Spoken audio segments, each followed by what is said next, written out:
Ladies and gentlemen, boys and girls, welcome back to the channel and the podcast. We have a showdown slate, Saturday night showdown, the wild card weekend in the NFL between the New England Patriots, the home team, the favorite, and the Tennessee Titans, the underdog, the touchdown, 6-point underdog coming on the road against the number one ranked New England secondary. It's an exciting weekend because the NFL playoffs are here, sudden death, everything matters, every single play matters, and these showdown slates, 100K to first, not terrible. I'll also be having a Sunday only slate. They put up a $250,000 prize pool, so yes, that 2-game slate I will be breaking down. If you're watching this now, potentially it's too late, but if it's not too late, I do have a 4-game, the entire weekend wildcard slate. You can check that out, a video up, as well as NBA, PGA content coming out on a weekly basis. Thank you if you're totally new here. I have a goal to hit 20,000 subscribers by the Super Bowl, so about 4 weeks. Please do hit the subscribe button, and I'll do a $20 giveaway. Who is your favorite play on this slate below that top tier of, we'll call it below the $8,000 range, right? So below $8,000, who's your favorite play? You must be a subscriber, must hit the notification bell. $20 giveaway to one of you people. If you're on the audio version, hit the subscribe button and leave a review with that answer, and you will also be into the raffle for a $20 PayPal, Venmo, whatever it is, giveaway.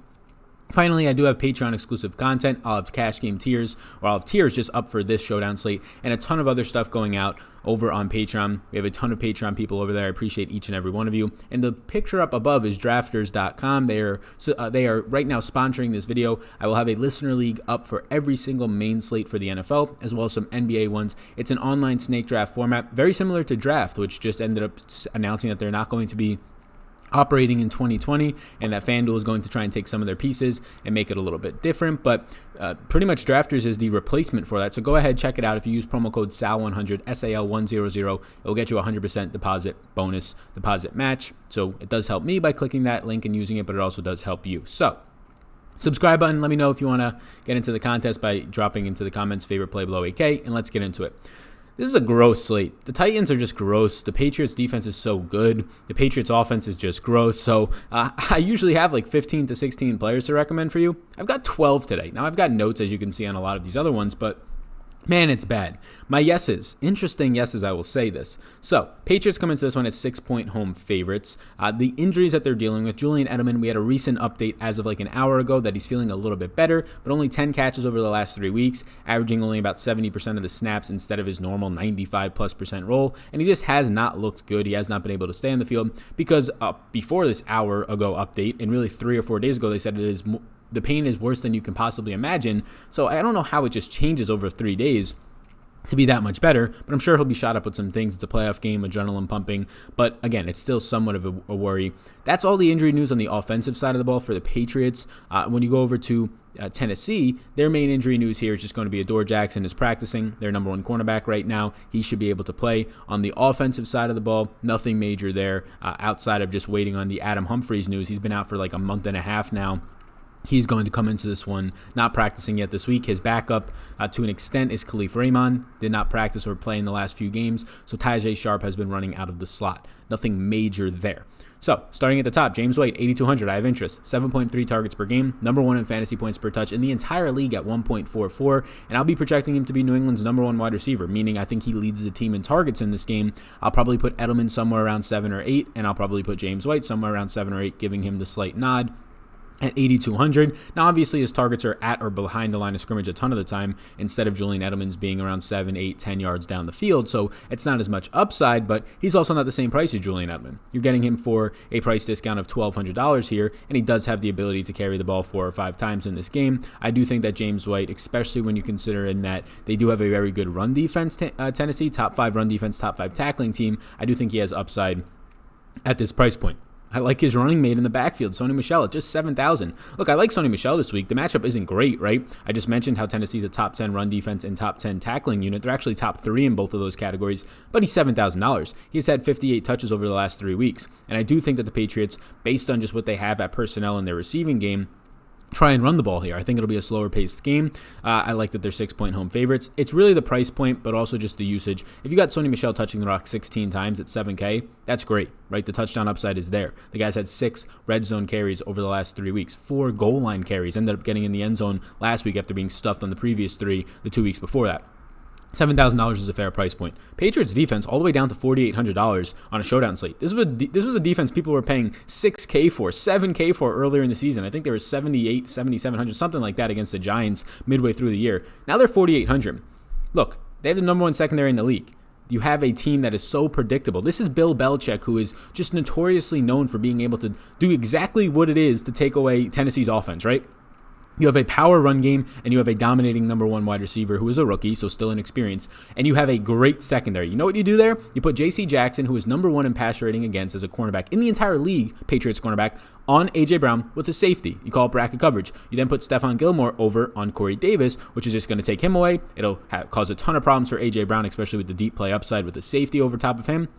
And then you put an extra man in the box. You put an extra man in the box over on Derrick Henry, and it makes it a lot more difficult. Now, Henry's probably still going to be forced to run the ball, but it's also going to force the hand of more passes into what is going to be a difficult scheme. So I think that's what Bill Belichick does. You have the personnel to do it. Number one secondary. It makes it really difficult for Tennessee to get things going. I like them at $4,800. My final yes, my fourth yes, is Jonnu Smith at $4,400.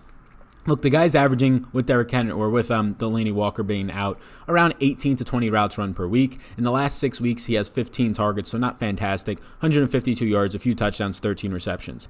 But you're getting him at a spot where he averages about 5 targets per week on the season. And if they do that coverage and they enact the bracket coverage on A.J. Brown, Stephon Gilmore and Corey Davis, even if they don't, it's still difficult for the matchup against the number one secondary. Even if you just shadow Stephon Gilmore and A.J. Brown, that's still brutal, right? And then you also have J.C. Jackson and Corey Davis. Either way, it's brutal. So the middle of the field is where you target with Tennessee. Well, Adam Humphries, their number one slot cornerback or slot wide receiver, has been out for a month and a half. Probably doesn't play in this one. Right now, not ruled out. Khalif Raymond has also been banged up.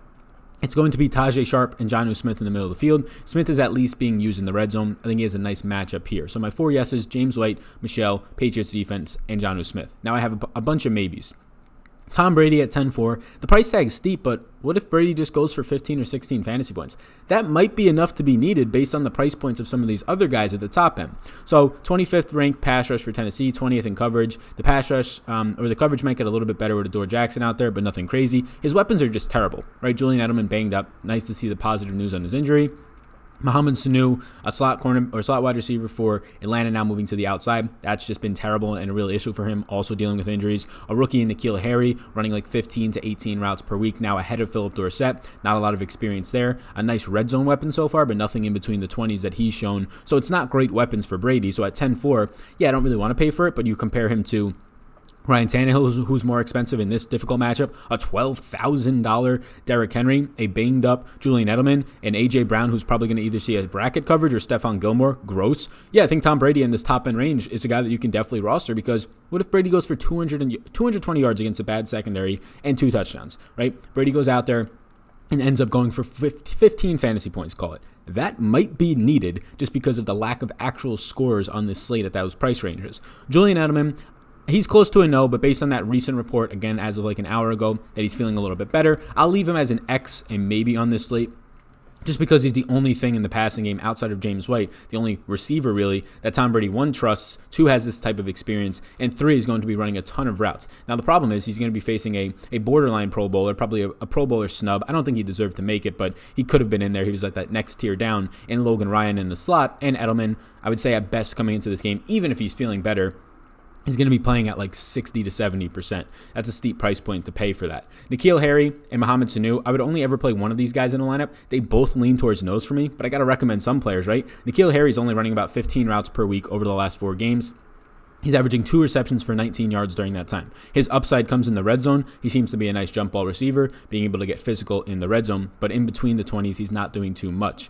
It's a decent matchup for him either way. He'll either see Ty Smith or Brock Sr. with Adore Jackson coming back. So Harry has a good matchup. He's just overpriced. So honestly, Harry would probably be the guy that I don't want, but I also don't want Sanu. So both of these receivers are very close to nose for me. I'll leave them as maybes just so you have options if you're in that price range. There's just really not a lot of guys in that price range, the $5,000 and $6,000 range. There's nobody in the 6K range. In the 7K range, all that you have on the slate is Sony Michel. And then in the 5K range, you have Harry, Sanu, and Burkhead, and I have Burkhead as a no. So in terms of just like being left in that range, yeah, you're going to probably end up having to choose one of these in some of your lineups. I'd lean Sanu, but I don't really like either. Sanu's likely to see Adore Jackson, as Edelman will stay in the slot against Logan Ryan. Now, Adore Jackson has been great. He's been banged up. But Sanu has, one, been dealing with injuries, and two, the primary slot guy was running the most slot routes in the league before he was traded out of Atlanta to New England. Now being forced to play on the outside, he's just not getting separation. He really does not know how to play from there. In the slot, you have so much more versatility, right? You can use either side of the field, the left or the right. You usually face a worse cornerback. On the outside, you're facing a better cornerback. But if you're on the left hash mark, you can't go left. You'll run out of bounds, right? If you're on the right hash mark, you can't go right. You'll run out of bounds. You're very one-dimensional, and it seems to be hurting his game. So, honestly, I'd probably just avoid the 5 and 6K range and build my lineups differently. Both kickers, they're always in play. I'll say what I usually do. Kickers are fine to get to. I recommend getting to at most one. Nick Folk and Greg Joseph, I would probably prefer Nick Folk just points-wise.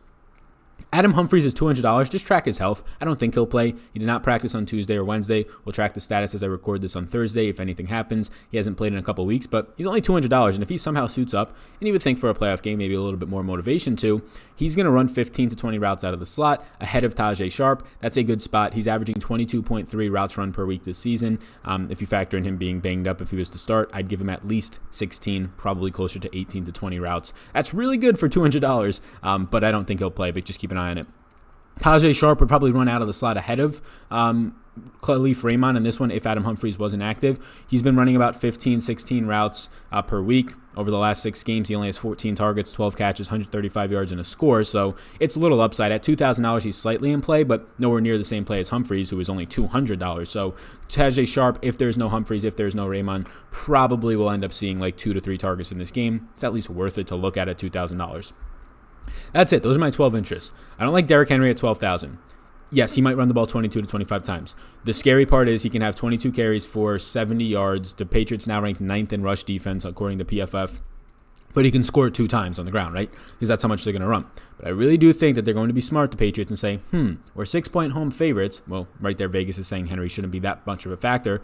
Why don't we actually just stack the box against this guy? Why don't we put Stephon Gilmore, our Defensive Player of the Year candidate, up on A.J. Brown, or put him on Corey Davis and just bracket A.J. Brown completely out of the game? Why don't we do that? And that makes complete sense. If I'm thinking that, I'm pretty sure Bill Belichick is thinking that. And also the price point, $12,000. Even if Derrick Henry goes for 100 yards and a score, has 16, 18 fantasy points, it might not be needed. If Tom Brady, who is almost $2,000 less, goes for 16 points, and then you have either Julian Edelman, James White, one of these other players who are slightly expensive, go for 16 to 20, those guys will be needed because they're cheaper and you can make better lineups. So Henry, just not a priority for me. Same thing, same reason for Ryan Tannehill and A.J. Brown. I think A.J. Brown is screwed in this matchup no matter what. He either gets Stephon Gilmore's shadow or he gets a bracket coverage. That is gross. And Ryan Tannehill, his offensive weapons are just going to be at such a disability in this one, in my opinion. Rex Burkhead likely to see 6 to 8 touches. He's seen 7.8 touches over the last 4 games.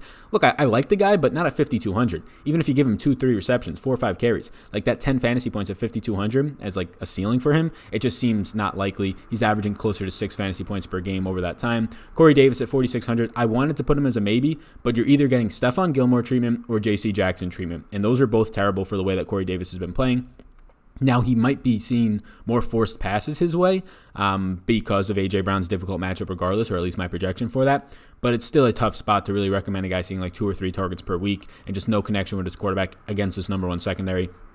Titans defense, bottom 8 pass rush and secondary on the road as 6-point underdogs. You don't want to chase that. Dion Lewis, I'm projecting him for 3 carries and 3 targets. That's not good at 3,200. Philip Dorsett has only ran 20 routes over the last 3 games, 1 reception on 4 targets during that time. Ever since he dropped that touchdown like a month and a half ago, he's just been phased out of this offense, and N'Keal Harry has been running ahead of him. Ben Watson and Matt LaCoste, the tight ends for New England, have both ran exactly 14.8 routes, 59 total, over the last 5 weeks, I believe, or over the last 4 weeks. During that time, you end up seeing an average of 1 reception, 1.3 receptions for 6.5 yards for Watson, 1.5 receptions for 11 yards for LaCoste. They both have done absolutely nothing. I prefer LaCoste for $600 cheaper, but I would not want either of these guys.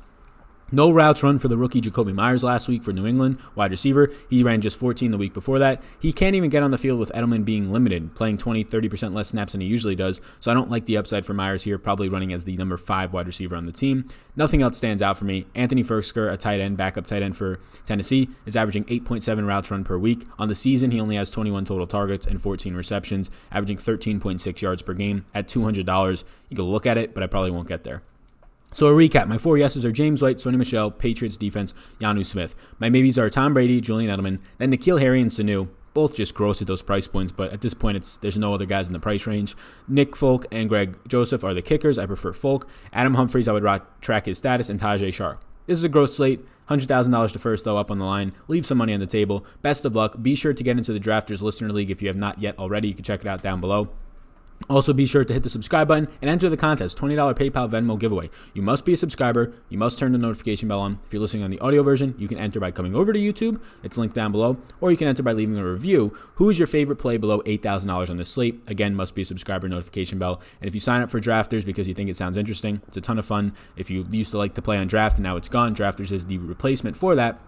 You could use promo code SAL100, SAL100, for a 100% deposit match. Thank you so much. I appreciate it. Have a great rest of your day, everybody. Peace out, gang. Thanks for tuning in, and I hope you enjoyed that video. Above my head, if you're not already subscribed to this channel, I do ask you if you can please hit that subscribe button. Helps me out a good amount to reach more people. You can also follow me on Twitter. That's over there. Right in the corner is my @SalVetriDFS Twitter. And then above, you'll find my Patreon link. You can click on that if you want more exclusive content for me. Or a video is going to pop up, so why don't you check that one out as well. I think it's going to be beneficial for you.